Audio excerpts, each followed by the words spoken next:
ආයුබෝවන් logic gates වල කානු සිතියම් සඳහා අවසාන දවසේදී සහභාගී නොවිච්ච සෙසුන් පිරිසක් ඉල්ලීමක් කරා මේ පන්තිය නැවත කරන්න කියලා. ඉතින් ඒකට විසඳුමක් විදිහට මම මේ විදිහට වීඩියෝ එකක් ඇසුරෙන් මේ ලෙසන් එක කානු සිතියම් ඇසුරෙන් බූලියන් ප්‍රකාශ විසඳීම සම්බන්ධ මෙන්න මේ ලෙසන් එක ඔබ වෙත නැවත ලබා දීමට කටයුතු කරනවා.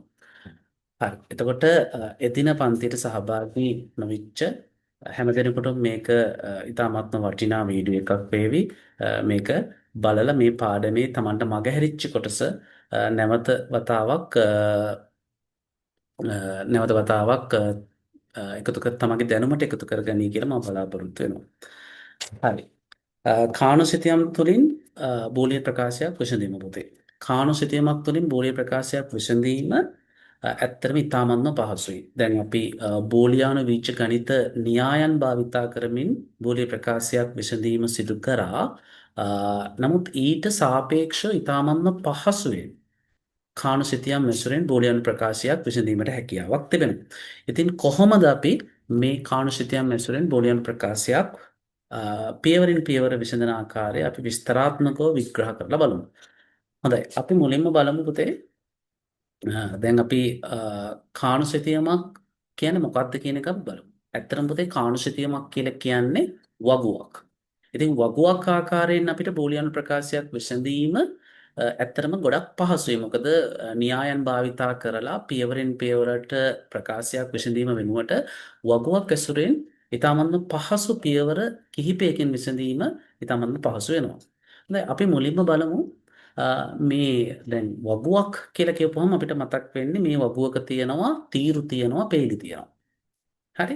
එහෙමනම් මේ වගුව අපි මේ නිර්මාණය කරන වගුව තුළ තීරු කීයක් පැවතිය යුතුද පේලි කීයක් පැවතිය යුතුද කියන එක මුලින්ම අපි හඳුනා ගන්න ඕනි ඒ වගුව නිර්මාණය කිරීමට පෙර. හොඳයි. මෙන්න මේ වගුවක පවතින තීරු ප්‍රමාණය හෝ පේලි ප්‍රමාණය තීරණය කිරීමට පෙර පුතේ අපි හඳුනා ගන්න ඕනේ මේ වගුවට කෝෂ. ඒ කියන්නේ තීරුවක් පේලියක් හමු වෙන ස්ථානයක් තමයි කෝෂයක් කියලා කියන්නේ. ඉතින් සාමාන්‍යයෙන් අපි වගුවක දත්ත ඇතුල් කිරීම කරන්නේ මෙන්න මේ කෝෂ තුල. එහෙමනම් මේ වගුවකට කෝෂ කීයක් තියෙනවාද කියන එක අපි මුලින්ම හඳුනා ගන්න ඕනේ. ඉතින් ඔබ නිබන්ධනය ඔබ අතේ ඇති මේ නිබන්ධනයේ මේ සියලු විස්තර තියෙනවා මේක කියවන්න පුළුවන්. ඉතින් අත්තලක් විදියට මේ වීඩියෝ එක බලලා ඒ සෑම කාරණාවක්ම තේරුම් ගන්න. හොඳයි. දැන් මෙන්න මේ කෝෂ ප්‍රමාණය පුතේ ප්‍රකාශයේ තිබෙන විචල්‍යයන් ප්‍රමාණය මත පාදක වෙනවා. දැන් ඔබට පේනවා දැන් මේ ප්‍රකාශයේ දැන් මෙතන මම දාලා තියෙනවා ඔබට පේනවා මේ ප්‍රකාශයේ පවතින විචල්‍යයන් ප්‍රමාණය n එහෙමනම් කෝෂ ප්‍රමාණය 2n. පළවෙනි උදාහරණය සැලකිල්ලට ගනිද්දී ඔයාලට පේනවා xy බා කියලා ප්‍රකාශයක් තියෙනවා. ඉතින් මෙතනදී මේ ප්‍රකාශයේ විචල්‍යයන් දෙකයි තියෙන්නේ. x සහ y. එහෙමනම් විචල්‍යයන් දෙකයි. එහෙමනම් මෙතන n කියන්නේ දෙකයි. එහෙමනම් දෙකේ දෙවෙනි බලයේ මෙතෙන්ද විචල්‍යයන් හතරයි. එතකොට ඔයාලට මෙන්න මේකේ ස්ථන පුරව ගන්න පුළුවන්. විචල්‍යයන් ප්‍රමාණය 2යි. සිතීමේ ඇති කෝෂ ප්‍රමාණය දෙකේ දෙවෙනි බලය විචල්‍යයන් ප්‍රමාණය 2යි. එතකොට සිතීමේ ඇති කෝෂ ප්‍රමාණය දෙකේ දෙවෙනි බලය 4යි. දෙවෙනි උදාහරණය සැලකිල්ලට ගත්තාම ඔබට පේනවා විචල්‍යයන් තුනක් තියෙනවා A B හා C කියලා. එහෙමනම් විචල්‍යයන් ප්‍රමාණය 3යි කෝෂ ප්‍රමාණය දෙකේ 3යි සමානයි 8යි. ඊළඟ උදාහරණය සැලකිල්ලට ගනිද්දී තුන්වෙනි උදාහරණය සැලකිල්ලට ගනිද්දී ඔයාලට පේනවා මේකේ තිබෙනවා විචල්‍යයන් හතරක්. A B C D ලෙස විචල්‍යයන් හතරක් පවතිනවා. එහෙමනම් කෝෂ ප්‍රමාණය දෙකේ 4 16යි. හොඳයි. දැන් කෝෂ ප්‍රමාණය ඔයාලට තීරණය කරන්න පුළුවන් ප්‍රකාශයේ පවතින විචල්‍යයන් ප්‍රමාණය පාදක කරගනිමින්. හොඳයි. දැන් අපි සිතියමේ පවතින පේලි හා තීරු ප්‍රමාණය අපි බලමු. ඉතින් පේලි හා තීරු ප්‍රමාණය පුතේ අපිට තීරණය කරන්න නම් කෝෂ ප්‍රමාණය අපි දැනගත යුතුයි. ඉතින් දැන් අපි කෝෂ ප්‍රමාණය දන්නවා. හරි. අපි දැන් ඔයාලට පේනවා මේ පළවෙනි සිතියම දිහා අවධානය යොමු කරනකොට ඔයාලට පේනවා කෝෂ 4යි තියෙන්නේ. ඉතින් කෝෂ 4ෙදී ඔයාලට පේනවා මේ මෙතන තීරු දෙකක් යොදලා තියෙනවා, පේලි දෙකක් යොදලා තියෙනවා. ඉතින් මේ විදිහට අපිට කෝෂ 4 හදා ගන්න පුළුවන්. දෙවෙනි උදාහරණය දෙස අවධානය යොමු කරද්දී ඔයාලට පේනවා කෝෂ 8ක් තියෙනවා. ඒ කියන්නේ විචල්යන් තුනක ප්‍රකාශයක් විසඳීම සඳහා තමයි මේ සිතියම නිර්මාණය කරලා තිබෙන්නේ. එතෙන්දී පේලි දෙකක් තියෙනවා, තීරු හතරක් තියෙනවා. ඉතින් 4 වරක් 2 8යි. ඒ වගේම අපිට අවශ්‍ය නම් තීරු දෙකක් සහ පේලි හතරකටත් මේ සිතියම නිර්මාණය කරගන්න පුළුවන්. එහෙම ගැටලුවක් නැහැ. කෝෂ 8 නිසි පරිදි එන්නේ. එතකොට මෙතන ඔයාලට පේනවා මේ කෝෂ 8ක් තියෙනකොට පුතේ අපි මේ ඍජු කෝණාශ්‍රාකාර ආකාරයට තමයි මේ සම්පූර්ණ වගුව නිර්මාණය කරලා තිබෙන්නේ. දිග පළල සමාන නැහැ. හැබැයි කෝෂ 4ක් තියෙනකොට මේ දිග පළල සමානයි. ඒ කියන්නේ තීරු ප්‍රමාණය හා පේලි ප්‍රමාණය සමාන වෙලා තිබෙනවා. ඉතින් 4 කියලා කියන්නේ පුතේ යම්කිසි සංඛ්‍යාවක වර්ගය. අපි දන්නවා දෙකේ වර්ගය. අන්න එවැනි සංඛ්‍යාවක වර්ගය වන විට අපිට පුළුවන් මේ සමචතුරස්‍රාකාර විදිහට මේ කාණුසිතියම අඳින්න. අන්න එවැනි අවස්ථාවක පුතේ ඔයා අඳින්න එපා එක ඍජු කෝණාශ්‍රාකාර විදිහට. දැන් මේ 3 වෙනි උදාහරණය බලන්නකෝ. මෙතන තියෙනවා කෝෂ 16ක්. කෝෂ 16ක් තියෙනවා. ඉතින් මේ කෝෂ 16 සැලකිල්ලට ගනිද්දී අපි දන්නවා 16 කියන්නේ 4 වර්ගය. අන්න එවැනි අවස්ථාවක දැන් 4 වර්ගයනේ යම්කිසි සංඛ්‍යාවක වර්ගයක් වන සංඛ්‍යාව තමයි 16. ඉතින් 4 වර්ගය අපි නිර්මාණය ඒකට අදාළ සිතීම නිර්මාණය කරද්දී 4 වර්ගය නිසා කෝෂ තීරු 4යි කෝෂ 4යි ගන්න. තීරු 4යි කෝෂ 4යි ගන්න. දැන් පහේ වර්ගය 32ක් වගේ තිබුණොත් එහෙම තීරු 5යි කෝෂ 5යි විදිහට වල ගන්න පුළුවන්. පැහැදිලිද?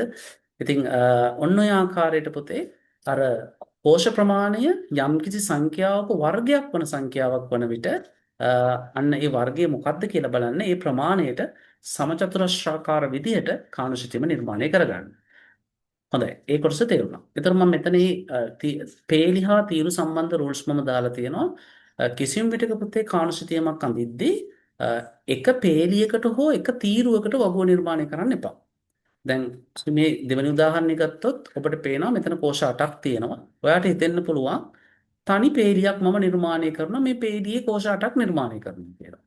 තනි පේලියකට පුතේ අපි වගුවක් නිර්මාණය කරන්නේ අපි ඒකකට වගුවක් කියලා කියන්නේත් නැහනේ. නේද? තනි පේලියක් තියෙනකොට අපි ඒකට වගුවක් කියලා කියන නම ආවුයි අපිට. ඉතින් වගුවක අනුපතනමේ අවම පේලි දෙකක්වත් තියෙන්න ඕනේ. ඒ වගේම තීරුත් දෙකක්වත් තියෙන්න ඕනේ. ඉතින් තනි පේලියකට ගන්න එපා පුතේ. හරි මේ ටික ඔයාලට කියවලා බලන්න පුළුවන් මම ওই කතා කරපු ටික තමයි තියෙන්නේ. හොඳයි. ඊට පස්සේ අපි බලමු මේ කාණුසිතියම තුළ මේ අන්ත නම් කරන්න ඕනේ පුතේ. අන්ත නම් කරනවා කියලා කියන්නේ දැන් මේ විචල්‍යයන් සඳහා අගයන් ලබා දෙන්න එපා. අපි දන්නවා බෝලීය විචගණිතයේ තිබෙන්නේ සංඛ්‍යාංක දෙකයි. බිංදුව 1. නේද? true false වගේ අගයන් නිරූපණය කිරීම සඳහා අගයන් දෙකයි තියෙන්නේ. බිංදුව 1. හොඳයි. එහෙමනම් දැන් මේ කාණුසිතියම තුළ මෙන්න මේ විචල්‍යයන් සඳහා අගයන් පැවරීම අපිට කැමති විදිහට කරන්න බෑ පුතේ. ඒ කියන්නේ ද්විමය කේත ඇසුරෙන් මේ දේ කරන්න බෑ. අපි ඒ සඳහා පාවිච්චි කරන්නේ ග්‍රේ කෝඩ්ස්. ග්‍රේ කෝඩ්ස් තමයි පාවිච්චි කරන්නේ. ඉතින් මම ඔබට මුලින්ම කියලා දෙන්නම් මොකද්ද මේ ග්‍රේ කෝඩ්ස් කියන්නේ කියලා. මේ ග්‍රේ කෝඩ්ස් වලදී පුතේ කිසියම් කේතයක් ලියද්දී දැන් ග්‍රේ කෝඩ්ස් කියලා කියන්නේ ද්විමය කේත ආකාරයක්. නමුත් මේ ග්‍රේ කෝඩ්ස් ලියද්දී පෙර කේතය මත පාදක වෙමින් තමයි ඊළඟ කේතය ලියන්නේ. හරි. මොකක්ද ඒකේ තේරුම? ඒකේ තේරුම තමයි පුතේ දැන් පෙර කේතයට සාපේක්ෂව ඊළඟ කේතය ලිවිය යුතුයි. එසේ ලිවීමේදී එක බිටුවක් පමණක් වෙනස් කරන්න ඕනේ. එක බිටුවක් පමණයි වෙනස් කරන්නේ. ඉතිරි බිටුව අපි වෙනස් කරන්නේ නැහැ. දැන් ඔයාලට පේනවද මෙතන පළවෙනි කේතය? දැන් මේ එක්සැම්පල් එක සැලකිල්ලට ගන්න. මේ එක්සැම්පල් එක සැලකිල්ලට ගන්න. මෙන්න බලන්න පළවෙනි කේතය 0 0. එතකොට ඔයාලට පේනවද මේ දෙවෙනි කේතය ලියද්දී පළවෙනි කේතයට සාපේක්ෂව එක බිටුවයි වෙනස් කරලා තියෙන්නේ. එක බිටුවයි වෙනස් කරලා තියෙන්නේ. එතකොට මේ බිඳුව එක විදිහට වෙනස් කරලා තිබෙනවා. ඒ කියන්නේ දෙවෙනි බිටුව වෙනස් කරලා තියෙනවා පළවෙනි බිටුව වෙනස් කරලා නැහැ. ඉතින් මම කියන්නේ වෙනස් කළ හැකි වන්නේ එක බිටුවක් පමණයි. අනිකුත් බිටු වෙනස් කිරීමට හැකියාවක් නැහැ ග්‍රේ කෝඩ්ස් වල. හොඳයි. දැන් දෙවෙනි කේතයට සාපේක්ෂව තුන්වෙනි කේතය සැලකිල්ලට ගනිද්දිත් ඔයාලට පේනවා එක බිට් එකයි වෙනස් වෙලා තියෙන්නේ. නේද? මුල් බිට් එක විතරයි වෙනස් වෙලා තියෙන්නේ. දෙවන බිටුව වෙනස් වෙලා නැහැ. දැන් තුන්වන කේතයට සාපේක්ෂව හතරවෙනි කේතය සැලකනකොටත් ඔයාලට පේනවා එක බිටුවයි වෙනස් වෙලා තියෙන්නේ. පළමු බිටුව වෙනස් වී නැහැ. නමුත් දෙවෙනි බිටුව පමණයි වෙනස් වෙලා තියෙන්නේ. ඉතින් මෙන්න මේ ආකාරයට පුතේ අපි මෙන්න මේ විචල්‍යයන් සඳහා අගයන් නම් කරන්න ඕනේ. දැන් මේ තියෙන්නේ කෝෂ 16ක කාණුසිතියමක් පළවෙනි උදාහරණේ තියෙන්නේ. ඒ විචල්‍යයන් එතකොට හතරක් තියෙන්න එපැයි. නේද? 16 කියන්නේ හතරේ දෙවෙනි බලය. හතරේ දෙවෙනි බලය. පැහැදිලිද? සෝරි. ඔව් දෙකේ හතරවෙනි බලය නේ. දෙකේ හතරවෙනි බලය 16 කියන්නේ. එතකොට විචල්‍යයන් හතරක් තියෙනවා. එතකොට මේ විචල්‍යයන් හතරේ A B C D කියලා මෙහෙම නම් කරලා තියෙනවා. ඉතින් දැන් මුල් කේතේ බිඳුවයි බිඳුවයිනේ පුතේ. එhmenan අපිට ඊළඟ කේතේ ලියද්දි එක බිට් එකක් විතරක් වෙනස් කරලා ලියන්න පුළුවන්. මම මෙතන ලියනවා. ඔව් මම මෙතන ලියනවා මොකද්ද? මට මෙතන ලියන්න පුළුවන්. ඔව් මෙතන මට ලියන්න පුළුවන්. එක බිට් එකක් විතරක් වෙනස් කරලා 0.1 විදියට. මට මෙතන ලියන්න පුළුවන් 0.1 විදියට. පැහැදිලිනේ? මෙන්න මේ ආකාරයට ලියන්න පුළුවන්. හරි. මම මේක මේ විදිහට ලියන්නම්. මට මෙතන පුළුවන් 0.1 විදිහට ලියන්න. මට පේනවා දෙවන පිටුව විතරයි වෙනස් වෙන්නේ. දැන් මම පළවෙනි පිටුව වෙනස් කරනවා.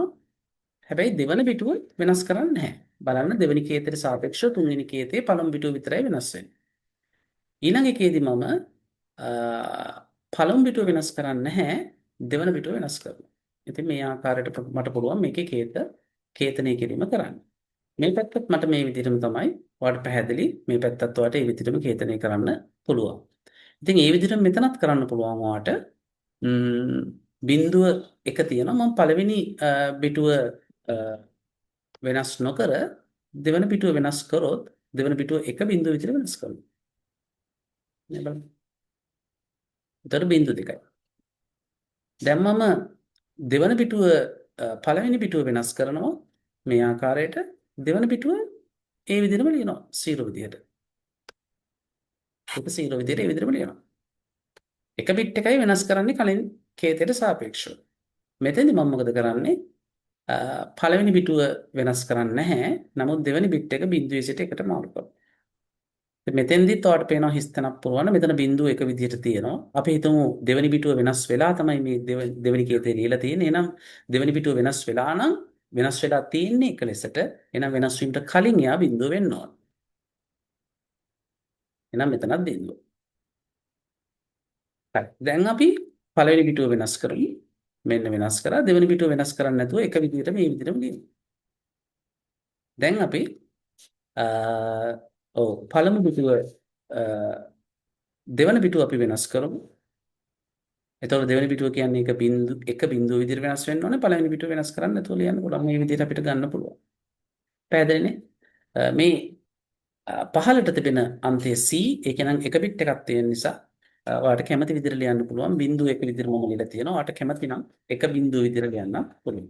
ඉතින් මෙන්න මේ විදිහට පුතේ ග්‍රේ කෝඩ්ස් වලට අනුව මෙන්න මේ තීරු සලකුණු කිරීම ඔබ විසින් කරන්න ඕනේ. හොඳයි. අපි යන් ඊළඟ කොටසට.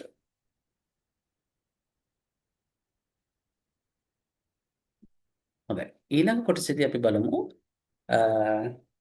නිබන්ධනය අපිට තියෙන්නේ SOP ප්‍රකාශයක් කාණු සිතීම තුළ සලකුණු කිරීම. ඉතින් ඔයා මුලින්ම පුතේ මෙන්න මේ විචල්‍යයන් සඳහා අර ග්‍රේ කෝඩ්ස් වලට අනුව මේවා සලකුණු කිරීම සිදු කරලා තියෙන්න ඕනේ. මුලින් මේ ටික කරාට පස්සේ ඔයාලට පුළුවන් ඉතුරු ඊට පස්සේ මේ ටික අපිට ඉගෙන ගන්න පුළුවන්. රයිට්. අපි කොහොමද මේක සලකුණු කරන්නේ? මම මේක සලකුණු කරන්නම්. මට මේක සලකුණු කරන්න පුළුවන්. මේ කොටස මම සලකුණු කරනවා. බිඳුව එක විදිහට.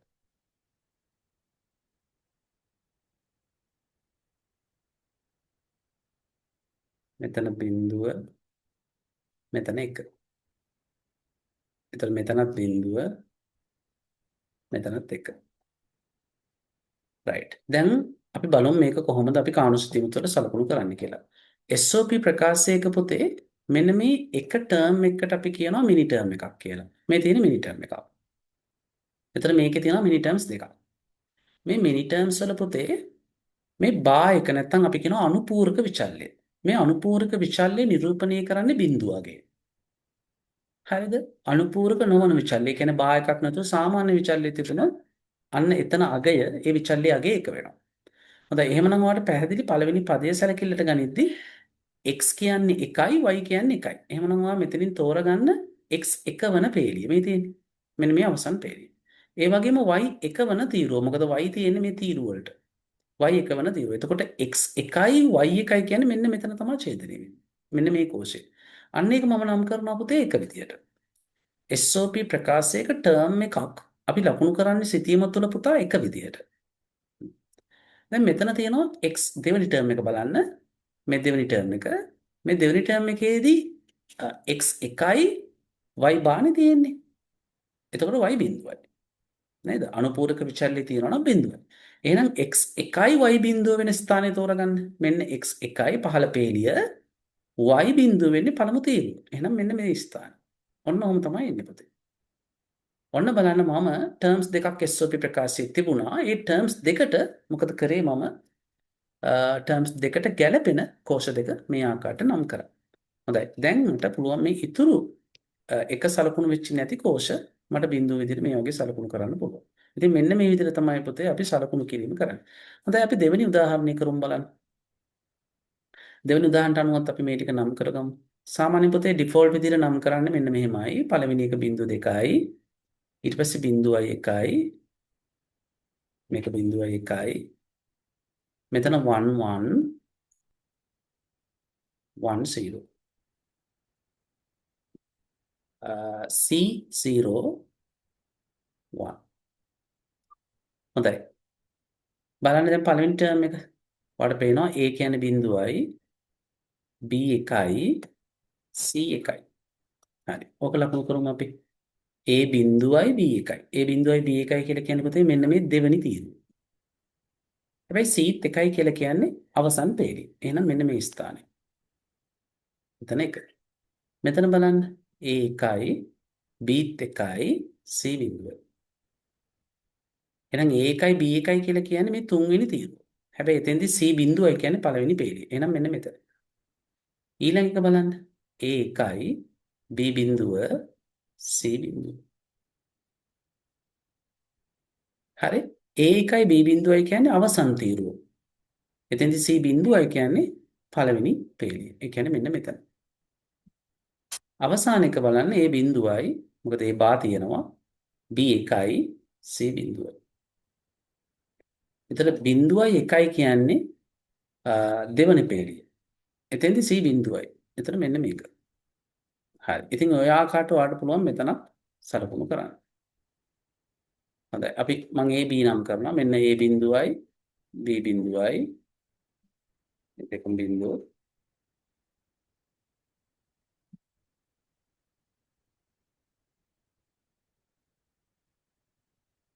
බිඳුවයි බිඳුවයි බිඳුවයි 1යි 1 1 1 0. මේ පැත්තත් ලකුණු කරමු 0 0. මේක තමයි පුතේ ඩිෆෝල්ට් ආකාරය. ඔයා විභාගي කරන්න ඕනේ මේ විදිහට. 0 1 1 1 1 0. දැන් පළවෙනි ටර්ම් එක බලමු. A බිඳුවයි B බිඳුවයි C බිඳුවයි D එකයි නේ. මේ බලන්න. A බිඳුවයි B බිඳුවයි C බිඳුවයි හැබැයි D බා නෙවෙයි තියෙන නිසා D එකයි. හරි A බිඳුවයි B බිඳුවයි හොයාගන්න. මේ තියෙන්නේ පළවෙනි තීරුව. එතකොට C බිඳුවයි D එකයි කියලා කියන්නේ පොතේ දෙවෙනි පේළිය. ඒ කියන්නේ ඒ දෙක ඡේදනය වෙන්නේ මෙන්න මෙතන. දැන් ඊළඟ එක A බිඳුවයි B එකයි නේද? A බිඳුවයි B එකයි. A බිඳුවයි B එකයි කියන්නේ දෙවන පේළිය. දෙවන පේළිය C 1යි D බිඳුව. C 1යි D බිඳුවයි කියලා කියන්නේ ආපහු දෙවෙනි පේළිය. හොඳයි. එහෙමනම් මෙන්න මෙතන තමයි ඡේදනය වෙන තැන. තුන්වෙනි ටර්ම් එක බලන්න. A 1යි B බිඳුවයි. A 1යි B බිඳුවයි කියන්නේ අවසන් තීරුව. C 1යි D 1යි කියන්නේ තුන්වෙනි පේළිය. එහෙනම් මෙන්න මෙතනින් තමයි ඡේදනය වෙන්නේ. හතරවෙනි ටර්ම් එක බලන්න මිනි ටර්ම් එක A 1යි B බිඳුවයි. එතකොට තුන්වන තීරුව. C බිඳුවයි D බිඳුවයි. C බිඳුවයි D බිඳුවයි කියන්නේ පළවෙනි පේළිය. ඒ කියන්නේ මෙන්න මේ ස්ථානය තමයි ඔය තියෙන්නේ. බලන්න පුතේ පස්වන ටර්ම් එක A බිඳුවයි sorry A 1යි B 1යි. ඒ කියන්නේ මේ තුන්වන තීරුව. හැබැයි ඒ වෙලාවේ C 1යි D බිඳුවයි. C 1යි D බිඳුවයි කියලා කියන්නේ පුතේ දෙවෙනි පේළිය. ඒ කියන්නේ මෙන්න මේ ස්ථාන. මේ සෙල් එක. අවසාන එක A B C D. එතන A 1යි B 1යි. ඔව් තුන්වන තීරුව C D 1යි. ඒ කියන්නේ තුන්වන පේළිය. ඒ කියන්නේ මෙන්න මේ ස්ථාන. ඔන්න ඔහොම තමයි පුතේ මෙතන කාණු සිස්ටම් ලකුණු. මේ අනිකුත් කෝෂ ඔබ බිඳුව දාන්න. මෙන්න මේක බිඳුව විදිහට ලකුණු කරන්න අමතක කරන්න එපා. කලින් දෙවෙනි උදාහරණෙත් ඒ වගේ ඒවා බිඳුව විදිහට සලකුණු කරන්න ඕන.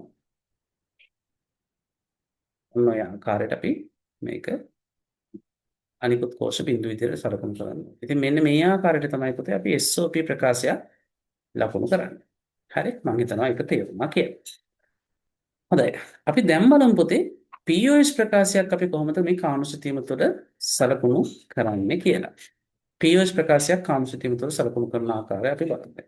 දැන් අපි මේ සලකුණු කරේ SOP ප්‍රකාශය. ඉතින් දැන් අපි ලෑස්ති POS ප්‍රකාශයක් කාණු සිතීම තුළ සලකුණු කිරීමට. හොඳයි. අපි බලමු මේක කොහොමද කරන්නේ කියලා. පුතේ අපි POS ප්‍රකාශයක් කාණු සිතීම තුළ සලකුණු කරද්දී අපි එතෙන්දිකට සැරකිල්ලට ගන්නේ POS ප්‍රකාශයක් සැලකිලිමට ගනිද්දී අපි ගොඩක් කලාවට පුතේ එතන බිඳුව තමයි පාදක කරගන්නේ.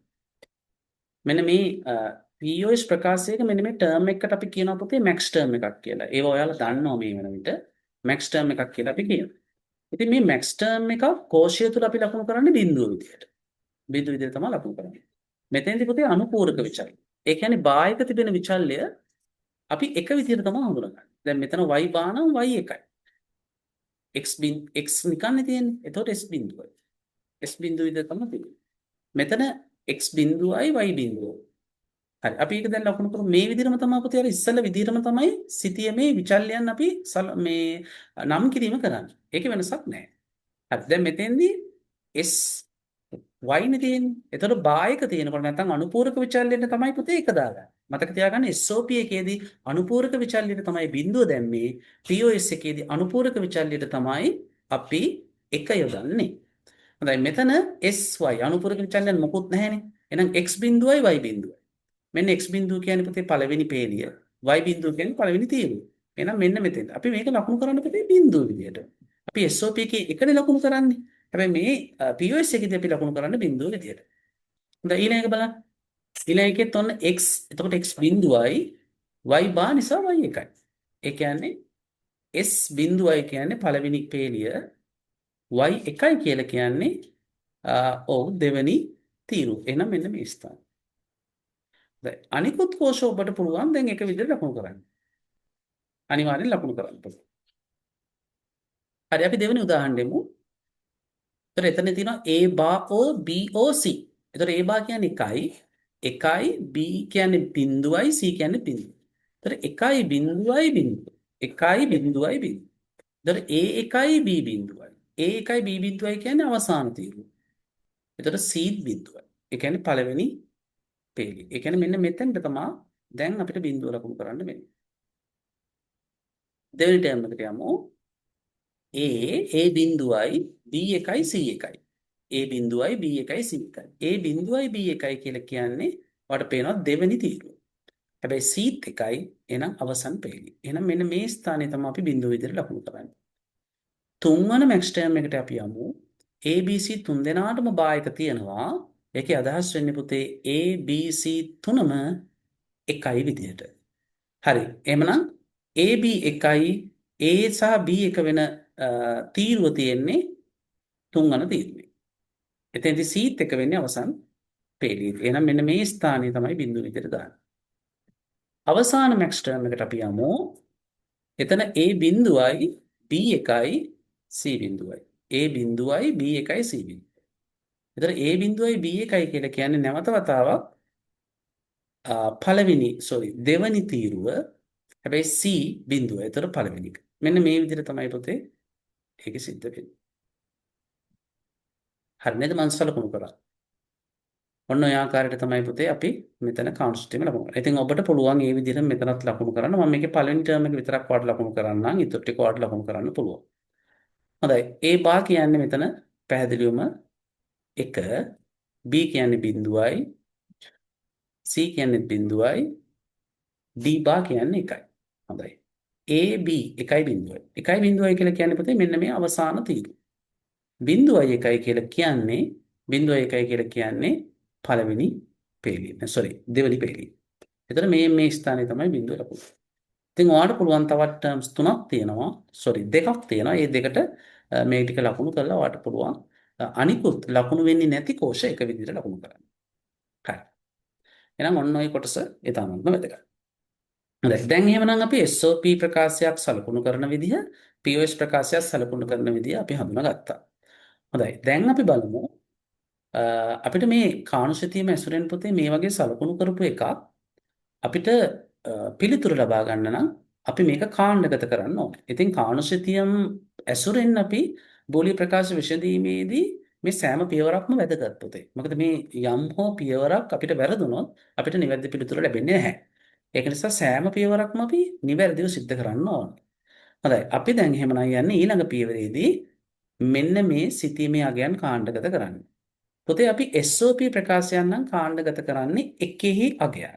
කෝෂ අපි මේ වගුව තුළ සලකුණු කරපු එක කියන අගයන් සහිත කෝෂ තමයි අපි SOP ප්‍රකාශයකදී කාණ්ඩගත කරන්නේ. ඒ වගේම POS ප්‍රකාශයකදී අපි කාණ්ඩගත කරන්නේ බිඳුව සහිත කෝෂ තමයි අපි කාණ්ඩගත කරන්නේ. ඉතින් කාණ්ඩගත කිරීමේදී රූල්ස් කිහිපයක් තිබෙනවා. ඉතින් මේ රූල්ස් වලට අනුව අපි කාණ්ඩගත කිරීම සිද්ධ කරන්න ඕනේ.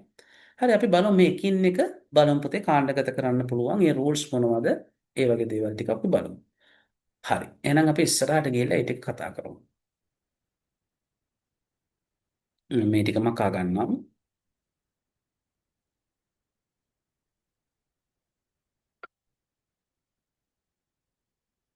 හරි.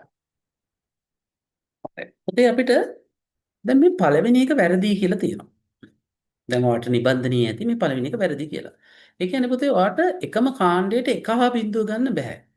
අපි දන්නවා බිඳුව කියන්නේ POS වල ප්‍රතිඵලයක්, එක කියන්නේ SOP වල ප්‍රතිඵලයක්. ඉතින් මේ බිඳුව සහ එක කාණ්ඩගත කරන්න බෑ. දැන් මේ දෙවනි කාණුසිතියම ඉතාමත්ම නිවැරදි. මොකද ඒකේ කාණ්ඩගත කරලා තියෙන්නේ එකේ දෙකක් විතරයි. තුන්වෙනි කාණුසිතියමත් නිවැරදි. ඒකේ කාණ්ඩගත කරලා තියෙන්නේ බිඳුවේ දෙකක් පමණයි. එහෙමනම් POS පිළිතුරක් තමයි අපි එකෙන් ලබා ගන්නේ. දෙවෙනි කාණුසිතියමෙන් ලබා ගන්නේ SOP පිළිතුරක්. එහෙමනම් SOP නම් එක පමණක් කාණ්ඩගත කළ යුතුයි. POS නම් බිඳු පමණක් කාණ්ඩගත කළ යුතුයි. බිඳුව එක කාණ්ඩගත කරන්න බෑ. ඒක තමයි පළවෙනිම රූල් එක. අපි යන් දෙවෙනි රූල් එකට. දෙවෙනි රූල් එකේදී පුතේ ඔයාලට කාණ්ඩගත කිරීම කරන්න බෑ මෙන්න මේ ඩයජනල් විදියට. ඩයජනල් විදියට කියන්නේ පුතේ කතිරාකාරයට. දැන් ඔයාලට පේනවද මේ මෙන්න මේ කෝෂ දෙක ඔයාලට කාණ්ඩගත කරන්න බෑ. දැන් මෙන්න මේ එකේ දෙකක් තමයි මෙන්න මේ කෝෂ දෙක. මේ විදිහට කාණ්ඩගත කරන්න බෑ පුතේ. එතකොට මේක අපි දන්නවා මේ ඩයජනල් ආකාරයට නැත්නම් කතිර ආකාරයට කාණ්ඩගත කරන්න බෑ. ඔයාලට පේලියක් දිගේ කාණ්ඩගත කරන්න පුළුවන් පුතේ. මෙහෙම. එතකොට මේකේ කතිර ආකාරයක් නෑ. ඒ වගේම තීරුවක් දිගේ කාණ්ඩගත කරන්නත් මේ ආකාරයට පුළුවන්. තීරුවක් දිගේ කාණ්ඩගත කරන්නත් මේ ආකාරයට පුළුවන්. හරි. එhmenan මේ ආකාරයට කාණ්ඩගත කරන්න බෑ කියන එක මතක තියාගන්න. right. හොඳයි. අපි යන් එහෙමනම් ඊළඟ රූල් එකට.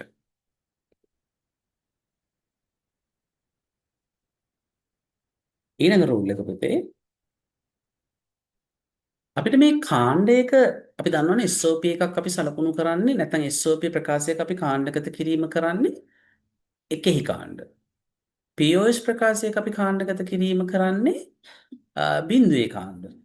ඉතින් දැන් SOP ප්‍රකාශයක අපි එකෙහි එක පවතින කාණ්ඩගත කරද්දී පුතේ අපිට මේ කාණ්ඩයක පවතින්න පුළුවන් කෝෂ ප්‍රමාණය දෙකේ බලයක ප්‍රමාණයක් වෙනවා. හරිද? දැන් මේක හරිනේ. දැන් මෙතන මේ කාණ්ඩයේ තිබෙන්නේ දෙකේව දෙකක්. දෙක කියන්නේ දෙකේ බලයක්. ඒක නිසා ගැටලුවක් නෑ. හැබැයි මෙන්න මේක වැරදි පුතේ. මේක වැරදෙන්න හේතුව තමයි මේ කාණ්ඩයක තියෙන මෙතන තුනක් තියෙනවා. තුන කියන්නේ දෙකෙහි බලයක් නෙවෙයි. ඒක නිසා මේක වැරදි පුතේ. එහෙනම් අපි ඒක නිවැරදි කරලා කාණ්ඩගත කරොත් අපිට පුළුවන් දැන් මෙන්න මේ දැන් ඔයාලට පේනවා මේ මැද තියෙන එකට මේ දෙපැත්තටම යන්න පුළුවන්. හරිද? දැන් මට දෙකේ බලයක් කියලා දෙකේ බලයක් ලෙස ගත්තාම මට මේක හතරක් නැහැනේ පුතේ. එකෙහි කෝෂ හතරක් නැහැ. නිසා මට දෙක දෙක තමයි කාණ්ඩගත කරන්න. ඉතින් මම මෙන්න මේ දෙක කාණ්ඩගත කරනවා. ඒ වගේම මේ දෙකත් කාණ්ඩගත කරනවා. හරිද? ඡේදනයක් මේ වගේ තිබුණාට පුතේ ගැටලුවක් නැහැ. ඡේදනයක් තිබුණාට ගැටලුවක් නැහැ. හරි? රයිට්. එහෙනම් ඒක හරි. එතකොට මතක තියාගන්න දෙකෙහි බලයක ප්‍රමාණයක් තමයි කාණ්ඩගත කිරීම සිද්ධ වෙන්නේ. හොඳයි. අපි යන් ඊළඟ රූල් එකට. හොඳයි. ඊළඟ රූල් එකේදී පුතේ අපිට මේ මෙන්න මේ තීරු හා පේලි යොදා ගනිමින් අපිට කාණ්ඩගත කිරීම කරන්න පුළුවන් වෙන්නේ චතුරස්‍රාකාරයට. දැන් ඔබට හිතෙන්න පුළුවන් දැන් මේ මෙතන තියෙනවා වැරදි ආකාරයක් මේක බලන්න. දැන් ඔයාලට පේනවා මෙන්න මේ කාණ්ඩේ මෙන්න මේ කාණ්ඩේ ඇත්තටම කෝෂ හතරක් තියෙනවා. දෙකේ බලයක් තමයි. හැබැයි පුතේ එතෙන්දී ඔයාලට පේනවද මේ කාණ්ඩයේ අර ෂේප් එක පුතේ චතුරස්‍රාකාර හැඩයකට නැත්නම් ස්ක්වයර් ෂේප් එකකට එන්න ඕනේ. ස්ක්වයර් ෂේප් එකකට එන්න. දැන් මේකේ එහෙම ෂේප් එකක් නැහැ. ඒක නිසා මේක ඇත්තටම වැරදි. දැන් ඊළඟ එකෙත් ඔයාලට පේනවද? මෙතන කාණ්ඩේ එකේ කෝෂ 8ක් තිබෙනවා. නමුත් එතනත් ස්ක්වයර් ෂේප් එකකට නැති නිසා තමයි ඒක වැරදි. දැන් අපි දැන් මේක මේ විදිහට අපි කාණ්ඩගත කරමුකෝ. දැන් ඔයාලට පේනවා මෙන්න මේ හතර මට කාණ්ඩගත කරන්න පුළුවන්. මෙන්න ස්ක්වයර් ෂේප් එකක් ආවා. මේ හතර කාණ්ඩගත කරන්න පුළුවන්. හරිද? ඊට පස්සේ මට මෙන්න මේ දෙක කාණ්ඩගත කරන්න පුළුවන්. මේ දෙක කාණ්ඩගත කරන්න පුළුවන්. ඉතින් මේක තමයි නිවැරදි ආකාරය. අපි මේක බලමුකෝ. මේක ගත්තොත් එහෙම ඔයාලට පේනවද මෙන්න මේ හතර කාණ්ඩගත කරන්න පුළුවන්. මේ හතර ගැටලුවක්ම නැතුව කාණ්ඩගත කරන්න පුළුවන්. ස්ක්වයර් ෂේප් එකක් එනවා. ඒ වගේම ඔයාලට පේනවද මෙන්න මේ හතරත් කාණ්ඩගත කරන්න පුළුවන්. මේ ස්ක්වයර් ෂේප් එකක් එනවා. හරි තව දෙකයිනේ තියෙන්නේ. එහෙනම් මට පුළුවන් මෙන්න මේ දෙක කාණ්ඩගත කරන්න. මෙතනදි ඡේදනයක් එනවා. ගැටලුවක් නැහැ. දැන් මට පුළුවන් මෙන්න මේ දෙකත් කාණ්ඩගත කරන්න. මේ ආකාරයට මට පුළුවන් මේක කාණ්ඩගත කිරීම කරන්න. හරිද? හරි. ඡේදනයක් ලැබුණට ප්‍රශ්නයක් නැහැ පුතේ. ඡේදනයක් ලැබුණාට ප්‍රශ්නයක් නැහැ. හොඳයි. අපි යන් ඊළඟ රූල් එකට.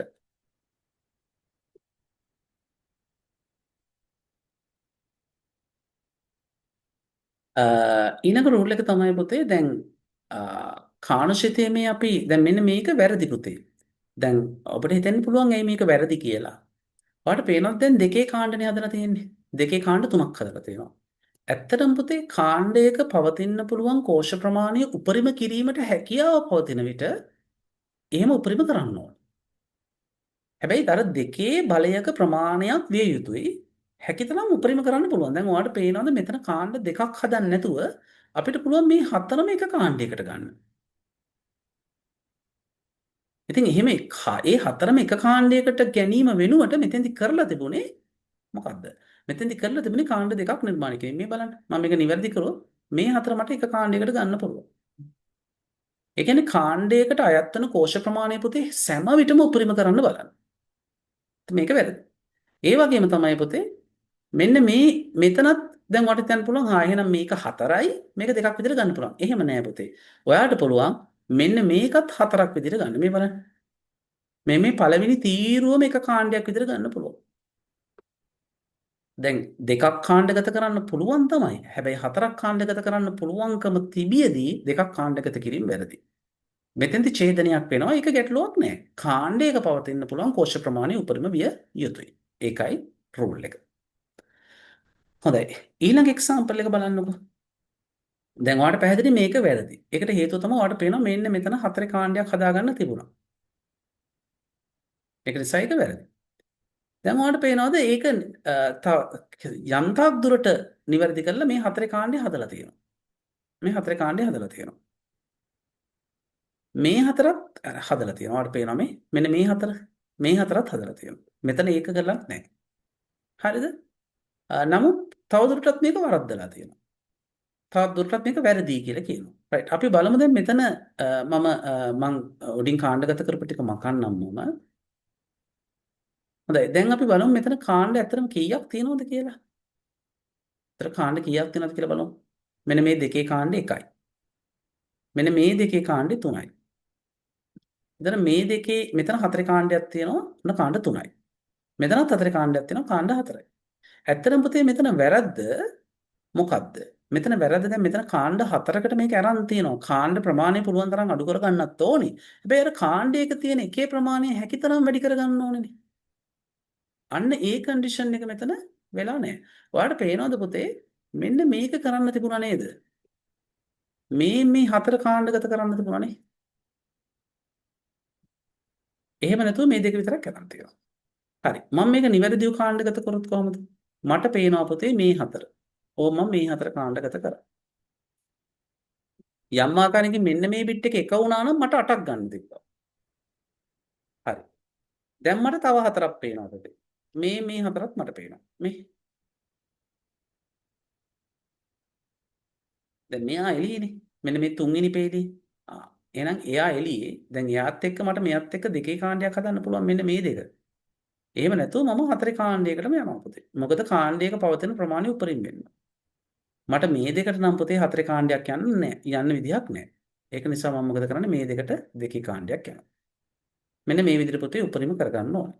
හරිද? ඒතර ඔයාලට පේනවා ඡේදනය ලැබුණට කමක් නැහැ. කාණ්ඩයක පවතින කෝෂ ප්‍රමාණය පුතේ හැකි තරම් වැඩි කරගන්න ඕනේ. ඒක තමයි ඒ කන්ඩිෂන් එක. හොඳයි. අපි යන් ඊළඟ කොටසට.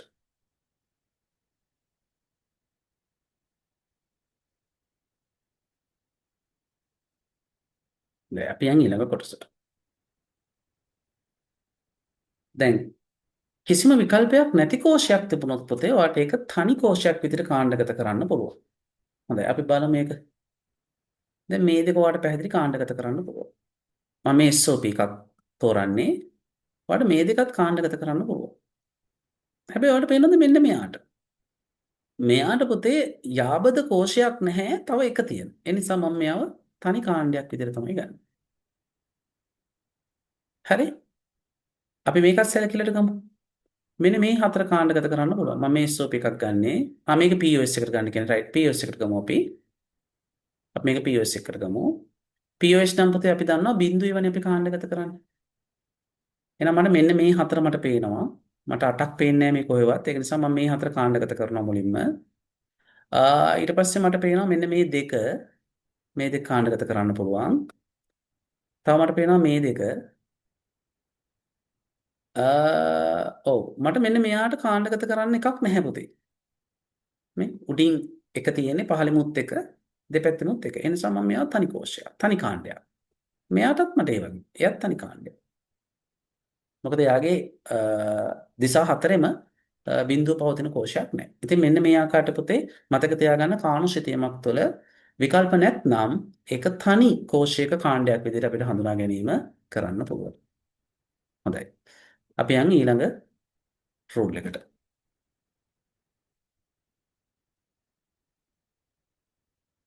හොඳයි. දැන් මෙතන කියන්නේ පුතේ අපිට පුළුවන් පුතේ දැන් කාණු සිතියමක පුතේ ආරම්භක පේළිය සහ අවසන් පේළිය යාබද පේළිය විදිහට සලකනවා. ඒ කියන්නේ පුතේ මෙන්න මෙහෙමයි. දැන් ආරම්භක පේළිය කියන්නේ මෙන්න මේ පේළියනේ. මේක තමයි ආරම්භක පේළිය. මෙන්න මේ පේළියයි මෙන්න මේ අවසන් පේළියයි.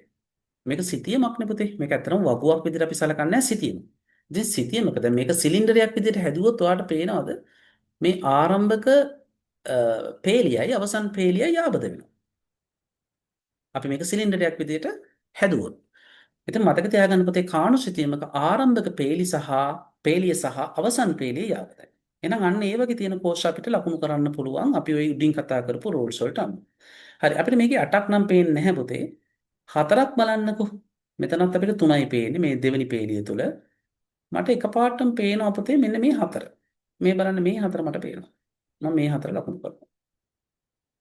මට මෙන්න මේ 4ක් පේනවානේ. මේ දෙවෙනි තීරුවම පේනවා. මම ඒකත් ලකුණු කරා. රයිට්. ඊට පස්සේ බලන්න 4ක් පේන තැනක් තියනවද කියලා. ඔව් නේද පුතේ. අපි කතා කරානේ පළවෙනි පේළියයි අවසන් පේළියයි යාබදයි කියලා. එහෙනම් ඔයාලට පැහැදිලිද පුතේ? මෙන්න මේ දෙකයි මෙන්න මේ දෙකයි මෙන්න sorry මෙන්න මේ දෙකයි මෙන්න මේ දෙකයි මෙන්න මේ මුල් පේළියේ මෙන්න මේ දෙකයි. සිලින්ඩරයක් විදිහට හැදුවොත් එක ළඟ නේද පුතේ තියෙන්නේ. අවසන් පේළියේ දෙවෙනි සහ තුන්වෙනි කෝෂයයි මුල් පේළියේ දෙවෙනි සහ තුන්වෙනි කෝෂයයි යාබදයි. පළවෙනි පේළියයි අවසන් පේළියයි යාබදයි නම්. එහෙනම් එතනත් හතරේ කාණ්ඩයක් තියෙනවා. හොඳයි. දැන් අපි බලමු මොකක්ද ආයේ තියෙන්නේ කියලා. දැන් ඔයාලට පේනවද පුතේ තව එකක්. දැන් ඔයාලට හිතෙන්න පුළුවන් මෙන්න මේක. මෙයත් එක්ක අපිට ගෲප් එකක් හදාගන්න පුළුවන් නේද කියලා. මෙන්න මේක. මෙහෙම හදාගන්න පුළුවන් නේද කියලා ඔයාලට හිතෙන්න පුළුවන්. ඔව් පුළුවන් තමයි. හරිද? නමුත් ඔයාලට පේනවද පුතේ මම ඒක අයින් කරන්නම්. දැන් මේ දෙන්නටත් මෙහෙම ගෲප් එකක් හදාගන්න පුළුවන් නේද? ඔව් ඒකත් පුළුවන්. මම වැරදි කියන්නේ නැහැ. හැබැයි මම මෙතෙන්දි කියනවා එහෙම හැදුවොත් වැරදි කියලා. ඒකට හේතුව තමයි පුතේ ඔයා අන්න ඒ විදිහට හැදුවොත් මේ දෙන්නට හැදුවොත් ගෲප් එකක් හදන්න වෙනවා. මෙයාටත් හැදුවොත් තවත් ගෲප් එකක් හදන්න වෙනවා. එතකොට ඒවා ගෲප් දෙකක් හදනවා. හැබැයි ඔයාලට පුළුවන් තනි ගෲප් එකෙන් අර පළමු පේලි සහ අවසන් පේලිය කියන සංකල්පයෙන් මෙන්න මෙහෙම ගෲප් කරන්න. එතකොට බලන්න තනි ගෲප් එකයි. එතකොට බලන්න මම ගෲප් පුළුවන් තරම් අඩු කරගන්න ඕන පුතේ. පැහැදිලිද?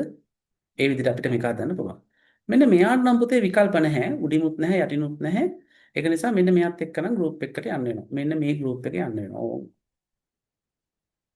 ඔන්න ඔය ආකාරයට මේක ගෲප් කරන්න පුළුවන් පුතේ. හොඳයි අපි බලමු POS එකක්. POS එකේදී අපි බින්දුවනේ පුතේ පැහැදිලිවම මට මේ හතර පේනව නේද? ඔයාලට පේනවද පුතේ මෙන්න මේ හතර මම මුලින් මේ හතර පෙන්නන්නකො මේ හතර.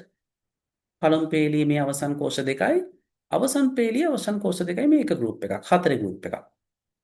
තව හතර ගෲප් එකක් මට පේනවා මෙන්න මෙහෙම. මේ කෝෂ හතර.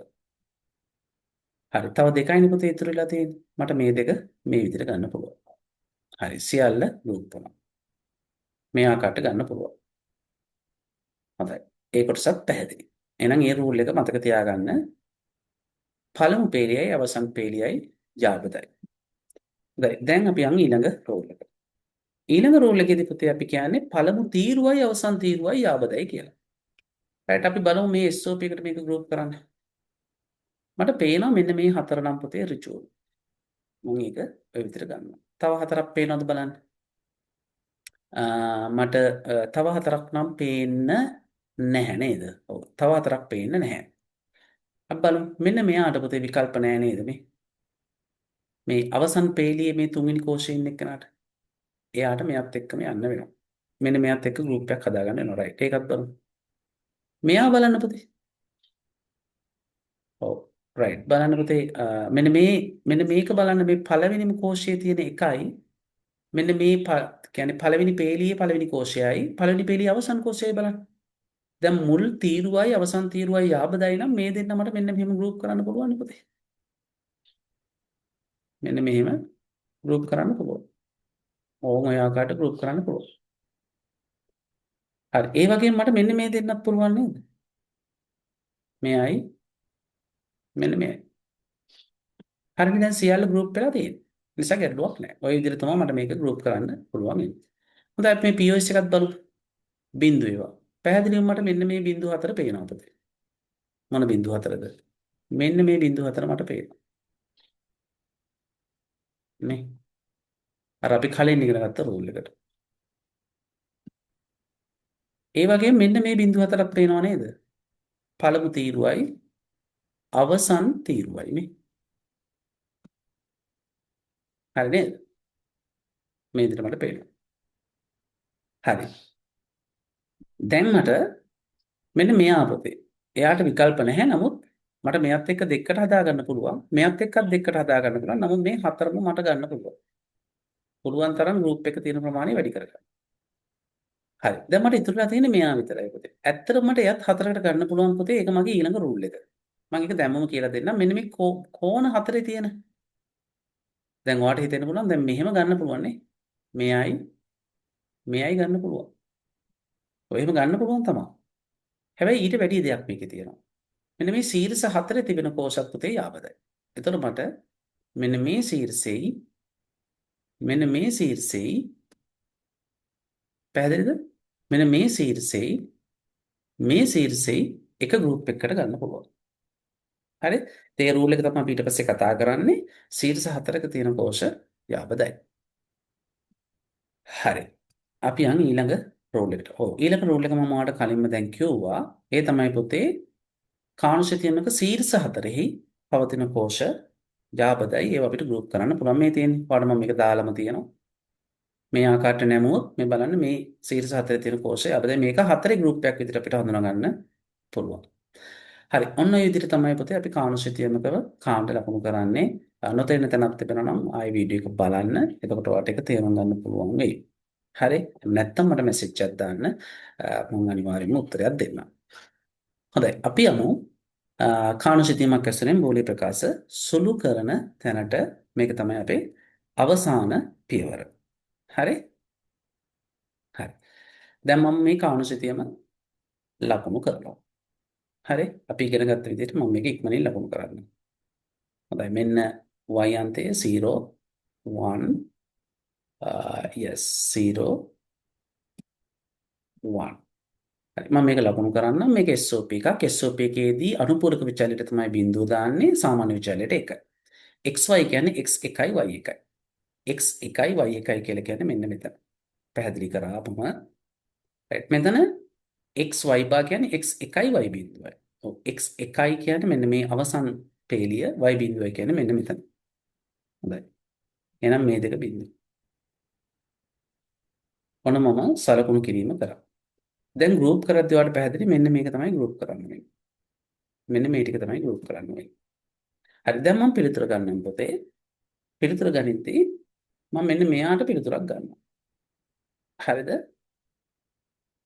මෙන්න මේ කොටසට මම පිළිතුරක් ගන්නවා එක ගෲප් එකයි තියෙන්නේ ඒක නිසා පිළිතුර එක ටර්ම් එකකින් අවසන් වෙනවා පොතේ අපි පිළිතුර ගනිද්දී බලන්න මේ කෝෂ දෙකටම පොදු වෙන විචල්‍යයන් බලන්න දැන් ඔයාලට පේනවද මේකෙදි පළවෙනි කෝෂය බලන්නකො මේ ගෲප් එකේ තියෙන එතෙන්දී x1යි හරි දෙවෙනි කෝෂයත් බලන්න ඔව් එයාටත් s1යි මේ ගෲප් එකේ තියෙන මේ කෝෂ දෙකටම s ගියාගේ එකයි පුතේ s1යි නම් මේක SOP නිසා x x බිඳුවයි නම් අපි දාන්නේ s බා කියලා. හැබැයි දැන් s1යි නේ නිසා x.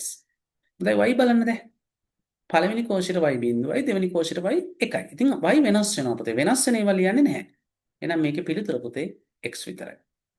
මේකේ පිළිතුර x විතරයි. හොඳයි. දැන් මම ඊළඟ එකෙත් ඉක්මනින් අන්ත නම් කරන්නම්. මෙන්න බිඳුවයි මෙන්න 1යි. මෙන්න බිඳුව 2යි බිඳුව 2යි 0 0 01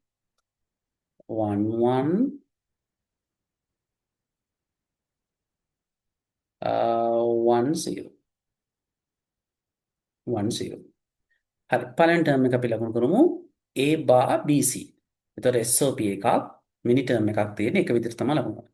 දැන් a bar කියන්නේ a බිඳුවයි b එකයි c එකයි නේ a බිඳුවයි b එකයි a බිඳුවයි b එකයි කියන්නේ පුතේ පැහැදිලිවම දෙවන තීරුව c එකයි කියන්නේ අවසන් පේලිය. ඒ කියන්නේ මෙන්න මෙතන.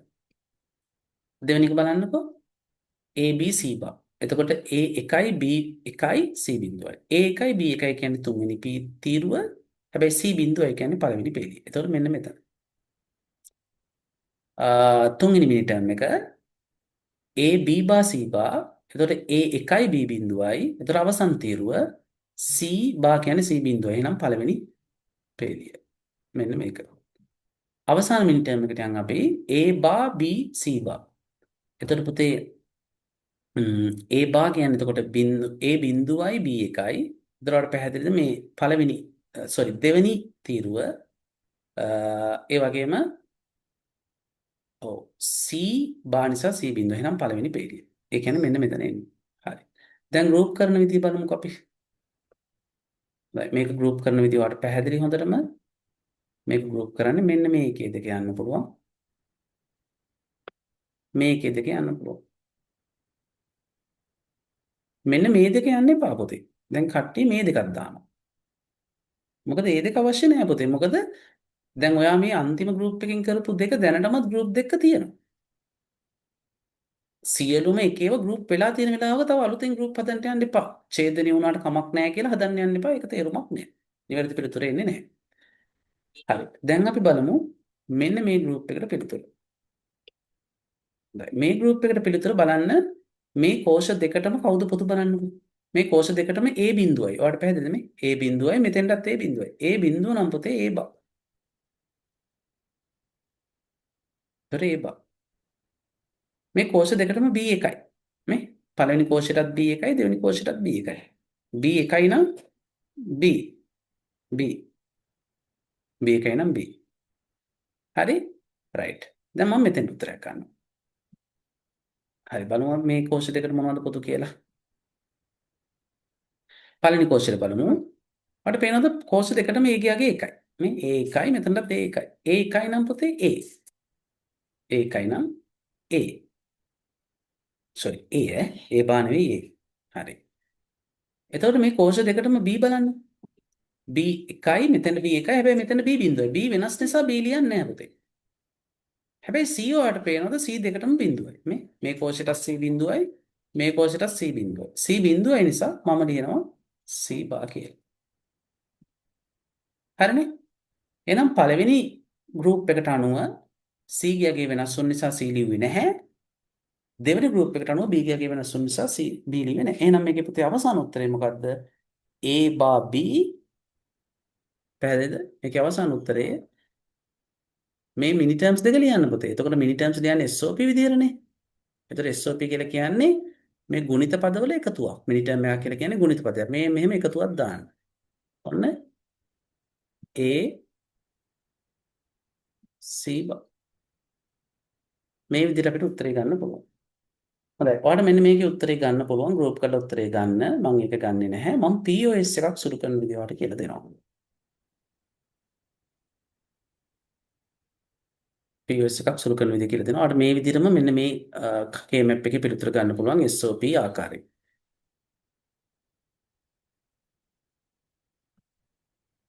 හොඳයි. අපි යන් POS එකක් සුරු කරන විදිහට. පුතේ POS එකක් අපි සුරු කිරීමේදී අපි දන්නවා max term නේ තියෙන්නේ එතන. අපි ඒවා ලකුණු කරන්නේ බිඳුව විදිහට. මෙතෙන්දී ප්‍රධාන දේ වෙන්නේ බිඳුව. හරි. මම මෙතන දානවා ඔන්න y බිඳුවයි y1යි y බිඳුවයි අර මුලින් සලකුණු කරන දේ පුතේ එකම විදිහම තමයි. හරි. දැන් POS එකේදී පුතේ බායක තිබෙන විචල්‍ය නැත්නම් අනුපූරක විචල්‍ය තමයි 1 වෙන්නේ. මේ මෙතෙන් දෙනවා y1යි. හැබැයි මෙතෙන්දී s බිඳුවයි.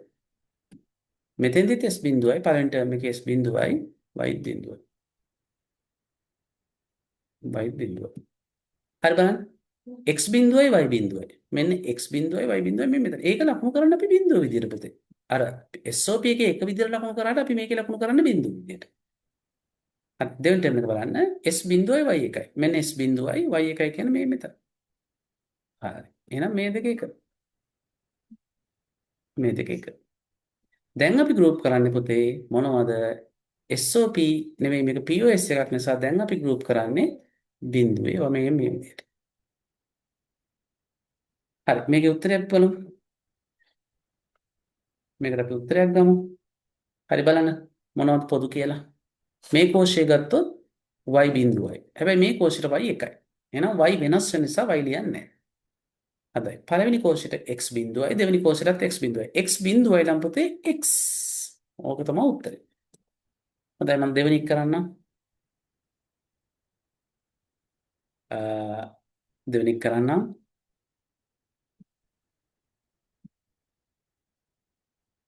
මම ඉස්සරම අන්ත නම් කරගන්නවා බිඳුවයි බිඳුවයි 01 11 10 C0 1 පළවෙනි මැක්ස් ටර්ම් එක බලමු. ඔව් A බා කියන්නේ A එකයි පුතේ. එහෙනම් A එකයි B බිඳුවයි C බිඳුවයි. A එකයි B බිඳුවයි C බිඳුවයි. හරිනේ A එකයි B බිඳුවයි C බිඳුවයි. හොඳයි A එකයි B බිඳුවයි කියලා කියන්නේ අන්තිම තීරුවනේ. හොඳයි C බිඳුවයි කියන්නේ පළවෙනි තීරුව. එහෙනම් මේ මෙතන මම ලකුණු කරන්නේ බිඳුව. දෙවෙනි මැක්ස් ටර්ම් එකට යමු. එතෙන්දී A තියෙන්නේ එතකොට A බිඳුවයි B බා C බා තියෙන නිසා B සහ C එකයි. එහෙනම් A බිඳුවයි B එකයි. A බිඳුවයි B එකයි කියලා කියන්නේ පුතේ පළවෙනි තීරුව. sorry දෙවෙනි තීරුව. හැබැයි Cත් එකයි. Cත් එකයි කියලා කියන්නේ අන්තිම එක. එහෙනම් මේ මෙතන පුතේ. තුන්වෙනි මැක්ස් ටර්ම් එක තුන් දෙනාම A බා B බා C බානේ. ඒ කියන්නේ තුන් දෙනාම එකයි. තුන් දෙනාම එකයි කියලා කියන්නේ AB එකයි Cත් එකයි. එහෙනම් B මෙතන. අවසාන මැක්ස් ටර්ම් එකේදී A තියනවා කියලා කියන්නේ පුතේ එතෙන්දී A බිඳුවයි B බා කියන්නේ B එකයි C කියන්නේ C බිඳුවයි. එහෙනම් A බිඳුවයි B එකයි. A බිඳුවයි B එකයි. එතන මෙන්න මේ දෙවෙනි තීරුව. දෙවෙනි තීරුව හැබැයි C බිඳුවයි. C බිඳුවයි කියන්නේ පළවෙනි පේලි. මේ මෙතන. හොඳයි. අපි මේක දැන් ගෲප් කරමු. ගෲප් කරද්දී ඔයාලට පැහැදිලිද පුතේ? මෙයාට මෙන්න මේක මට ගෲප් කරන්න වෙනවා. මෙන්න මේක ගෲප් කරන්න වෙනවා. මෙයා තනි කෙනෙක් විදිහට තමයි ගෲප් කරන්න වෙන්නේ. රෝල්ස් බලන්න. හරි. දැන් අපි මේකට උත්තර ගමු. මේකට උත්තර ගමු. මම උත්තර ගනිද්දී මෙන්න මෙයාට උත්තරයක් ගන්නවා. එතකොට මේ උත්තර අපි ලියන්නේ පුතේ මැක්ස් ටර්ම්ස් විදිහට. හරි. පොදුවේ බලන්න. මෙන්න මේ ගෲප් එක මම මේ කරන්නේ. මෙන්න මේ ගෲප් එක. හරි. දෙකටම පුතේ A බිඳුවයි. A බිඳුවයි කියලා කියන්නේ ඔයා දන්නවා A.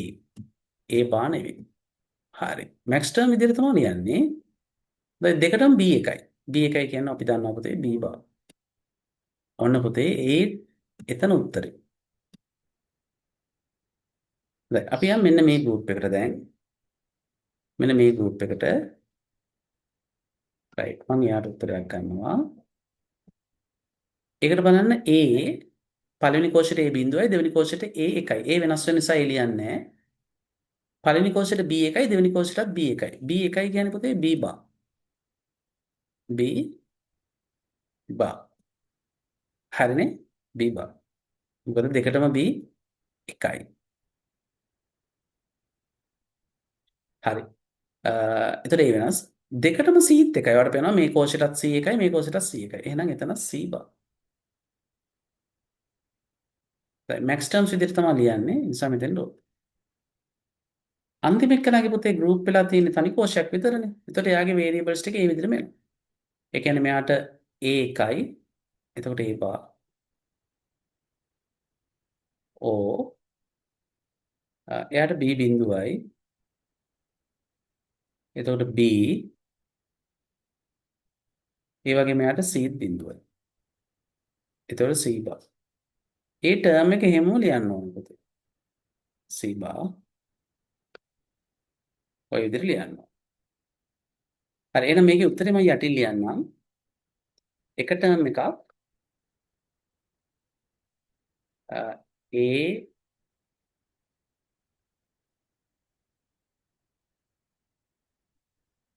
B බා මෙන්න අනිත් ටර්ම් එක B බා OC බා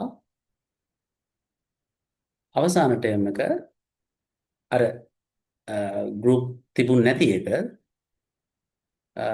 ඒක A බා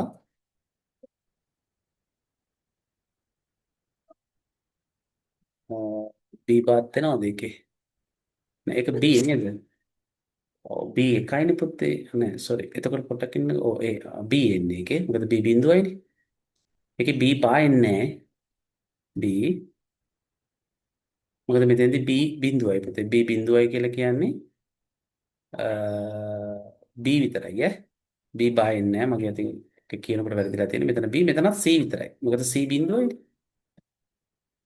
හරි. එහෙනම් මෙතෙන්ට C. මොකද C විතරයි. හරි නේද ටර්ම්ස් දෙක? පළවෙනි එක ගත්තොත් එහෙම ඔයාලට පේනවද මේ බලන්න දෙන්නට මේ බිඳුවයි ඒ බිඳුවයි නම් A දෙකටම ඊට පස්සේ දෙකටම B එකයි නිසා B බා දෙවෙනි ටර්ම් එක ගත්තොත් A වෙනස් වෙනවා ඒ මේකට A පළවෙනි කෝෂයට බිඳුවයි දෙවෙනි කෝෂයට එකයි ඒ නිසා A වෙනස් වෙන නිසා ලියන්නේ ඒ වගේම දෙකටම B එකයි මේ කෝෂයටත් B එකයි මේ කෝෂයටත් B එකයි නිසා B බා දෙකටම C එකයි නිසා C බා මොකද POS එකේදී අනුපූරක විචල්්‍යය ලියන්නේ එක විදිහට. තනි කෝෂය ඒකේ A බිඳුව තියෙනවා. සෝරි A එක තියෙන්නේ. A එක තියෙනවා කියලා කියන්නේ A බා B බිඳුවයි. එතකොට B C බිඳුව නිසා C. හරි. මේක තමයි උත්තරේ. මේක තමයි අවසාන උත්තරේ. හරි. ඔන්න ඔය ආකාරයේ ඔය ටික තමයි පුතේ අපි ඔය පළවෙනි දවසේදී කානෝ මැප් වලදී කතා කරේ. ඒ නිසා මේ ටික හොඳට බලලා ගෲප් කරන්න පුරුදු වෙන්න, ගෲප් වලින් උත්තරේ ගන්න පුරුදු වෙන්න, SOP ගෲප් කරන්න පුරුදු වෙන්න, POS ගෲප් කරන්න පුරුදු වෙන්න. ඒක තමයි අපි ඉදා කතා කරේ. හරි. එහෙනම් ඔන්න ඔයගොල්ලන්ගේ ඉල්ලීම ඉෂ්ට කරා. මම මේක මේ වීඩියෝ එක දෙන්නම්. එතකොට මේ වීඩියෝ එක බලලා ඒ ටික හොඳට අල්ලගෙන පාඩම ඉස්සරහට කන්ටිනියු කරගෙන යන්න. රයිට්. හරි. සියලුම දෙනාට සුබ දවසක්.